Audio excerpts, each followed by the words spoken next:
Good morning students. आज हम history का 5th चैप्टर पढ़ेंगे। 1857 की क्रांति। 1856 ईस्वी में लॉर्ड डलहौजी के बाद लॉर्ड कैनिंग को भारत में गवर्नर जनरल नियुक्त किया गया। ठीक है, जब लॉर्ड डलहौजी हट गया उसके बाद आ गया एक और लॉर्ड कैनिंग। ठीक है, केनिंग। अब तक लगभग संपूर्ण भारत पर अंग्रेजों का साम्राज्य स्थापित हो चुका था। जब ये लॉर्ड किंग आया तब तक पूरा साम्राज्य अंग्रेजों का हो चुका हुआ था। अंग्रेजों की नीतियों के विरुद्ध इनके शासनकाल के आरंभ से ही विरोधी स्वर मुखरित होने लगे। कृषक किसी भी प्रकार अंग्रेजी शासन से संतुष्ट नहीं थे और लगभग यही स्थिति कारीगर और व्यापारियों की भी थी।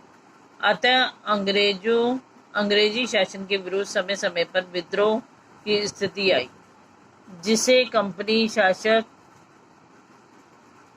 ने बलपूर्वक दबा दिया। इनमें से कुछ विद्रोह थे। अब देखिए, उन्होंने कहा कि पूरा साम्राज्य अंग्रेजों का हो चुका हुआ था, पूरा साम्राज्य स्थापित हो चुका हुआ था। ठीक है, लेकिन फिर भी बहुत सारे ऐसे थे जो उनके खिलाफ खड़े हो रहे थे, बहुत सारे लोग, क्योंकि ना तो उनसे कोई कारीगर खुश था, ना ही कोई व्यापारी खुश था, ना ही किसान खुश था। ठीक है ना। और वो जब भी आवाज कोई विद्रोह करते थे तो कंपनी के शासक जो है उसे बलपूर्वक डरा धमका कर दबा देते थे। तो कौन कौन से विद्रोह उठे वो अब हम देखेंगे। फर्स्ट विद्रोह हुआ था सन्यासियों द्वारा धर्म प्रचार एवं पुनरुत्थान के लिए विद्रोह। ठीक है, वे सन्यासियों द्वारा धर्म प्रचार करने लगे और पुनः विद्रोह को उठाने के लिए। भारतीय सैनिकों का विदेशी शासकों के विरुद्ध विद्रोह। भारतीय सैनिकों ने किया विदेशी शासकों के विरुद्ध विद्रोह।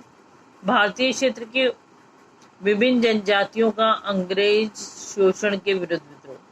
ठीक है, अब भारतीय जितने भी क्षेत्र थे उनमें जो अंग्रेजों द्वारा उनका शोषण किया जा रहा था उसके विरुद्ध विद्रोह किया गया। आपसी फूट एकता के अभाव और असंगठित विद्रोहों के कारण इन सभी विद्रोहों का दमन करने में अंग्रेज सफल हुए। लेकिन वो कह रहे हैं कि उनके में आपसी एकता थी। ठीक है, आपसी फूट डाल दी थी उन्होंने लोगों में, और आपसी एकता उनकी खत्म कर। अंग्रेजों ने अपनी दमनकारी नीतियों के तहत गांव उजाड़ डाले और नरसंहार किया, परंतु नफरत की यह चिंगारी लगातार सुलगती रही। अंग्रेजी शासन द्वारा नियुक्त भारतीय सिपाहियों से गुलामों जैसा व्यवहार किया जाता था और भीतर ही भीतर विद्रोह की योजना पनप रही थी। 10 मई 1857 की क्रांति ने कुछ दिनों के लिए अंग्रेजी शासन की नींव तक हिला डाली।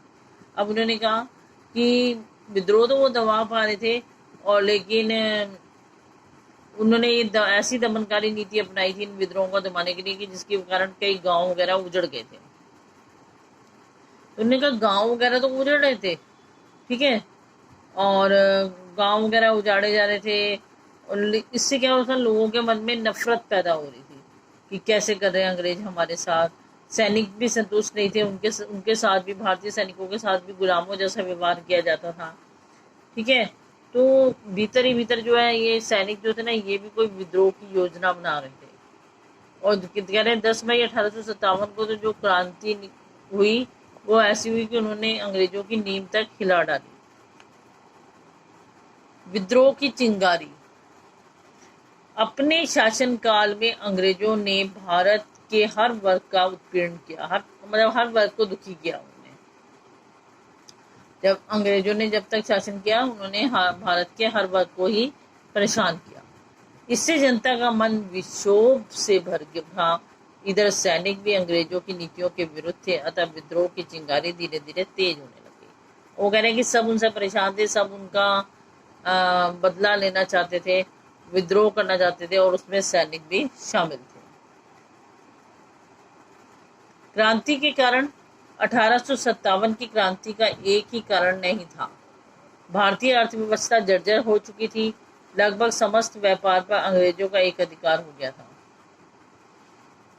ठीक है, क्या था, 1857 की जो क्रांति थी उसका एक कारण नहीं थी। उन्होंने कहा कि पूरी अर्थव्यवस्था ही बिगड़ चुकी हुई थी और सभी परेशान थे, सब चीज़ों पर अंग्रेजों का एक अधिकार हो गया हुआ था। ये लोग अपनी इच्छा से बाजार भाव तय करने लगे एवं भारत के प्रमुख उत्पाद नील की खेती एवं कपास पर नियंत्रण करके जबरन किसानों से नील की खेती करवाने लगे।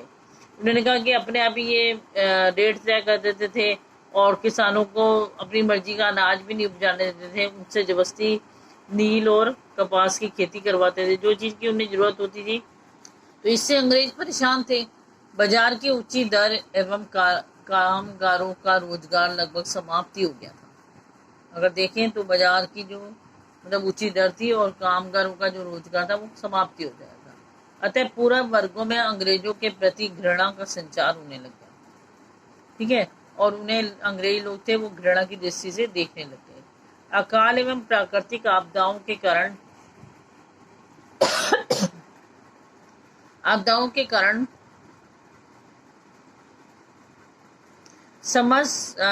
आपदाओं के समय राहत देने के स्थान पर की जाने वाली लगान एवं करों की वसूली ने गांव के तक इस घृणा का विस्तार करना आरंभ कर दिया था। अब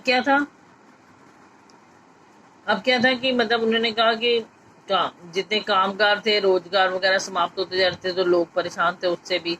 दूसरा, अकाल वगैरह कोई आपदा आ जाती थी, कोई अकाल पड़ जाता था तो उस टाइम जो लगानों की वसूली की जाती थी सख्ती से, उससे भी लोगों के मन में घृणा का विस्तार हो रहा था। इन्हें बुरा मानने लगे थे वो अंग्रेजों को। ठीक है, इनसे छुटकारा चाहना चाहते थे, इनके प्रति विद्रोह करना चाहते थे।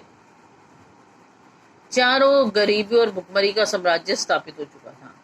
इधर अपने प्रति विद्रोह की संभावित खतरे को भांपकर ब्रिटिश शासन ने सेना से भारतीय सैनिकों की छटनी करनी आरंभ कर दी। अतः वे भी अंग्रेजों के विरुद्ध हो गए। अब वो कह रहे हैं कि हर तरफ भुखमरी फैली हुई है, लोग परेशान हैं, विद्रोह करने पर उतर रहे थे, तो अंग्रेजों को भी लगा कि हमारे लिए खतरा है। उन्होंने क्या करा, जितने भी भारतीय सैनिक थे उन्हें छांटना शुरू कर दिया।